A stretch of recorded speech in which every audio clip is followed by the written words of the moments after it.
teacher was like, "Do you know what? I'd be depressed like me and love and hate this at the same time." I'm like, "No, thank you." Because if there's something about the violin that is quite annoying, is that it's full of rules. Absolutely full of rules. It's a very elitist environment as well.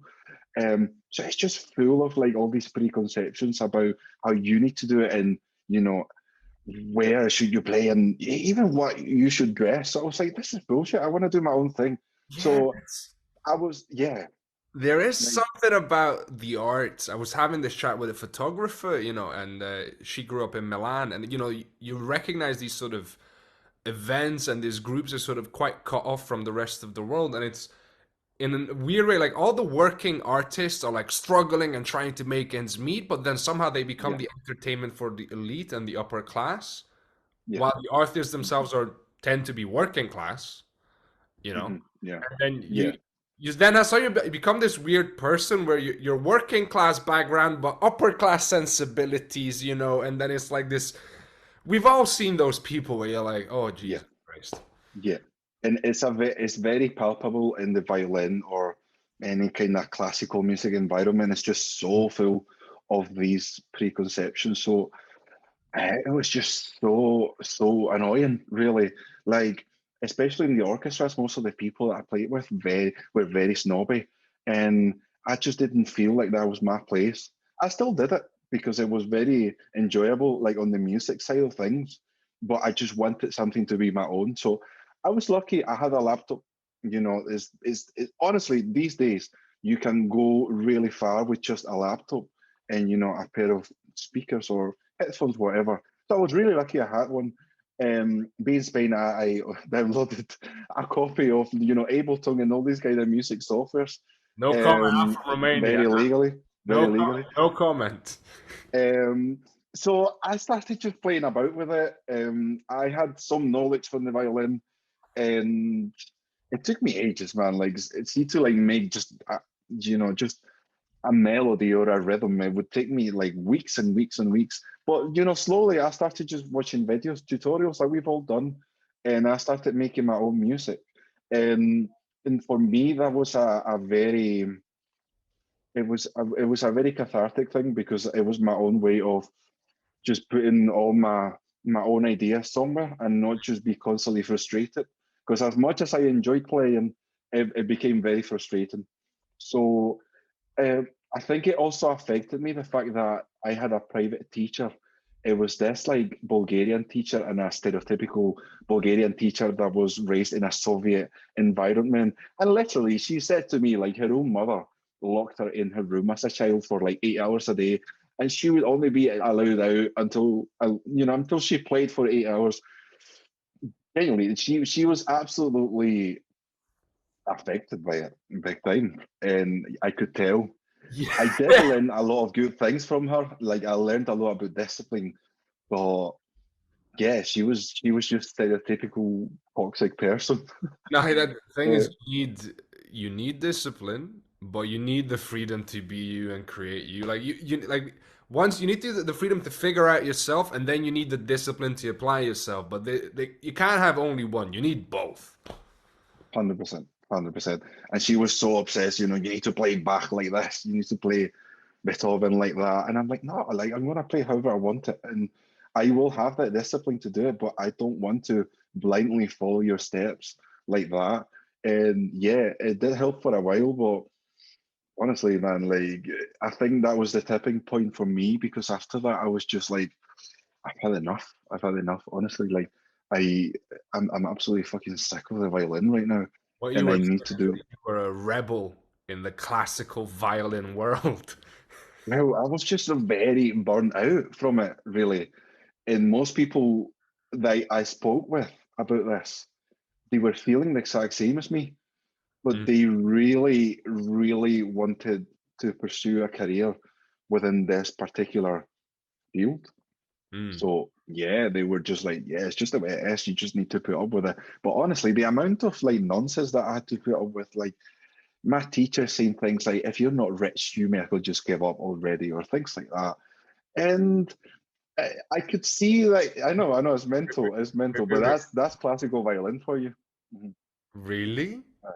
Yeah, Is that and like, I was I'm definitely, not gonna say this applies to everyone because I'm not in that world, but that's the kind of stuff you've heard as a yeah, teenager. yeah, absolutely, absolutely, yeah. That's classical violin for you. Aye.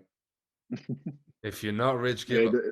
I know, I know, it's bullshit, I know. And I wasn't rich anyway, so I was like, okay, whatever. But I kept going for a while, and it was just a very frustrating experience in the end. So I thought, no, I'm gonna start, like, I'm just gonna concentrate on my own music, which I know it'll be even more uncertain than maybe being in a conservatoire or with a private teacher. But at least I'm being fair on myself because basically it reached a point where it was just putting me off music. And to me, that's like it's the ultimate red flag. Like I cannot allow that to happen to me. So Well, yeah, no, I just need yeah, to focus on my own thing. no, absolutely. That's when they create a sort of. I did a vlog today specifically about this, about how sometimes you can create this sort of paradox in your mind, which is, I really want to do music, but then the only way they tell me I'm allowed to do music is this, which I hate. So now it's like this complete contrast and contradiction where you're like, yeah, it's not good for you mentally. No, You just that's obviously, like no, no, no. you can end up being depressed. Like I've my first real depression as a teenager was I want to become an actor. I'm shit. That's the only thing I want to do well, but I'm shit at it. And I thought, oh, what? I'm lost. I got nothing. And then Yeah, that was my first depression as a teenager. yeah, yeah, yeah. It's a very destructive approach. Like I understand again, like the discipline side of it, and yeah, you might need some studies, you might not. It's a very abstract thing. You cannot just measure it in one way only, and it Mm. applies to any form of art, I think. Um, so yeah, yeah, man, like it was a lot of shit. So It yeah, really was. I have this scene in my head of like Eduardo going, "No, I need to do my own music. Oh, Throw the violin." yeah, The pretty teacher's like, much, pretty much, "Fair exactly. enough, man. Teacher was like, "Do you know what? I be depressed like me and love and hate this at the same time." I'm like, "No, thank you, but I no." want to love it most of the time." Fair enough. Yeah, And how did you mentally deal with it? I think that brings it up automatically. That episode, that must have been a real mindfuck. it was. It was very eye opening. So I always try to focus on the positive, but it was quite a shocking um, time because it lasted, I don't know, 2 or 3 years at least. Mm. And at the time, I didn't have the mentality or yeah, I didn't understand it fully. I was just like, I was very confronted with myself because I thought, like, the bigger part of me was like, no, no, I just need to do it because that's what it is, really. But then, yeah, there was another like growing part of me saying, no, this is not right. And you need to stand for yourself and all this. And yeah, it was an intense period, to be honest. I was really anxious all the time. I couldn't sleep the days before going to these classes. I had to take like um, just like these like herbal kind of things to like make you relax and all that stuff. So I just thought this is bullshit, man. How can I make a career of this fucking nonsense? Like this is killing me inside. This is not right. Surely this is not the way music should be. So I was lucky as well because I had several pals in similar situations and we could relate. So that was massive, I think. Yeah, having yeah, it takes a lot of strength to be the only one that says it, so it can be helpful to have other people that are like, yeah, this is not right. Absolutely. Ideally, like the goal is to be able to say something by yourself and be like, "This is what I believe in. This is how I see it." And unless you bring me something better, I'm not gonna change my mind. But that takes Yeah. that again takes a lot of discipline of just being okay with yourself Yeah. alone. Especially because Gran Canaria, the Canary Islands, it's a very isolated place. It's like literally next to Africa, right?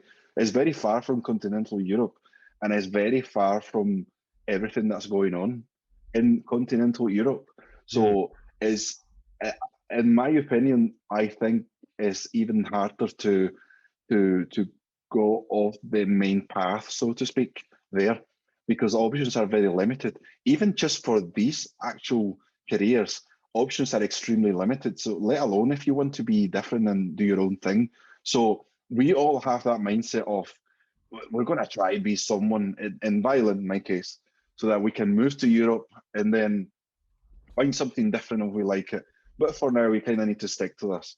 So yeah, there's a massive sense of like you're less than the rest in the Canary Islands just because of how far apart we are Yeah. and how how how much fewer options we have there as And opposed to other I'm just places. guessing. I'm just guessing. When it comes to paperwork, obviously it belongs to Spain, right?